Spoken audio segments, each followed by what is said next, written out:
I got to do a better job in my press conference that I did in the locker room. It sounded a little more doom and gloom in the locker room than it probably needed to.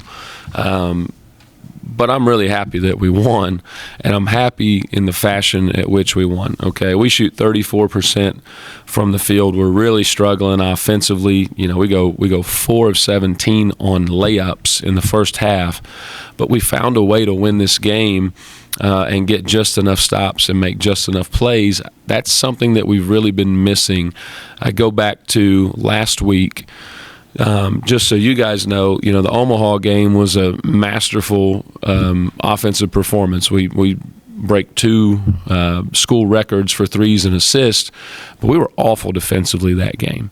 And so when we came in on Thanksgiving, our guys were like, man, what's wrong with Coach? It's just Thanksgiving. We just won. It's supposed to be great. No, we were awful defensively. We just made enough shots to overcome it. And that really cost us against a really good George Mason team, because we were great offensively in the first half. Second half we weren't, but we allowed that to affect our defense. We almost let that happen here tonight, but we dug in, found a way to get just enough stops to finish the game.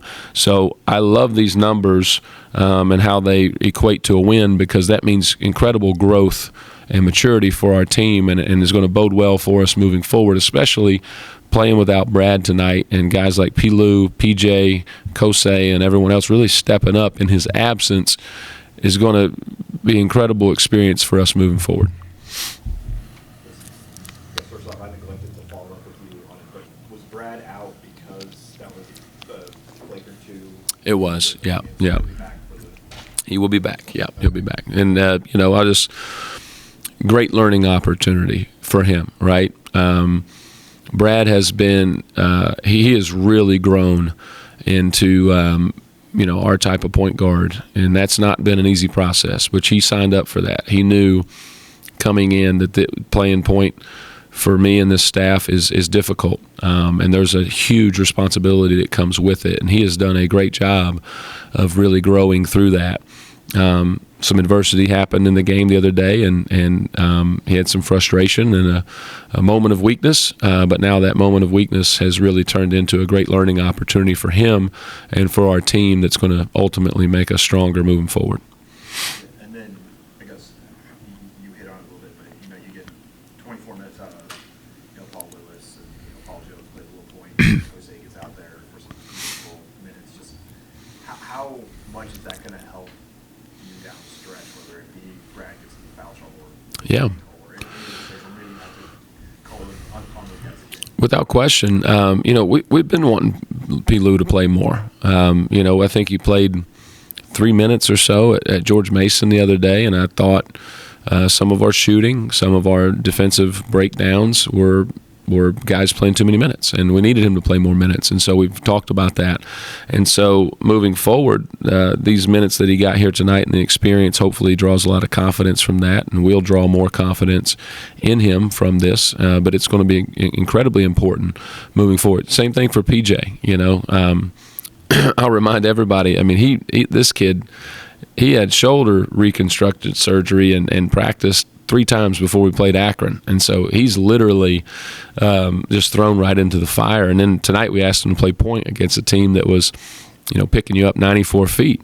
So to his credit, he did a good enough job for us tonight, and that experience is going to be incredibly valuable for us moving forward. What did you learn about your team tonight, just as a whole? That we got a little bit more toughness, a little more fight than what we had, right? We knew it was in there, but sometimes it takes some adversity to really bring that out. And playing without Brad tonight, lighting into a couple guys, created just enough adversity for us to be able to respond to it, and we made those toughness-type plays and the togetherness, When I'm getting on guys, I thought, Brad did a great job, and everybody of really picking each other up, and that's what they need. Not that I'm the bad guy, but, you can't leave a guy out there on mistake island when he makes a mistake and coach rips him. You got to come pick him up, right? And that's where the togetherness really is built in those moments of adversity, and we certainly had a lot of them, going into this game and throughout that stretch. You mentioned the pressure, especially in the first half. How much was that something you all were expecting going in that they would do? Yeah, we were. That's something that they have in the tank. They've got a lot of different switching defenses, which we didn't really see much of tonight. They didn't play their zones, which we were prepared for, and we're going to see that at the next game. But we knew there was going to be a lot of pressure, and we talked about ways to handle it. And for the most part, we had 10 turnovers. It's a pretty good number. They were very loud turnovers, though, right? They were guys getting pick sixes at half court, and they shoot layups, and so points off turnovers. We gave them 17 points, right there, just dribbling the basketball, right? So we got to do a better job with it. But for the most part, I thought we did a pretty good job, because it's not like they picked our pocket, every single possession. Anything else? Yeah, Cliff, we all saw his stats coming in and everything, but I don't know if you necessarily knew if he was maybe the clutch guy like he showed. Is that pretty typical of him, like make those kinds of plays? Yeah, absolutely. I thought he made an unbelievable play. Got a 50-50 ball, saved it in bounds on a steal late, hit a huge three off a fade screen, made his free throws down the stretch. I don't know that I know that part about his history, to be honest with you, but I'd certainly, with his ability to shoot the ball and his confidence, he's definitely a guy that we want to call his number, when you need one. All right. Oh, I got to say one more thing, all right? We need all the Dukes to get out here. This is a huge, huge week, okay? We got finals next week. That's great. We're going to wrap up this semester, and it's going to be a ghost town around here. But we got a Sun Belt championship to win on Friday with Coach Ches and the fellas, and I'm going to be there, okay? We need all the JMU Nation to get out there, help us win this championship, and then we need you to stick around on 2 o'clock, come out here and see us against a really good Norfolk State team, because when we played down there last year, they had an incredible crowd, and I've been waiting for them to come back here to see what this crowd looks like. So we need all of JMU Nation to really show up, because our guys draw off that energy, and this is going to be an unbelievable weekend here in the Berg. Go Dukes.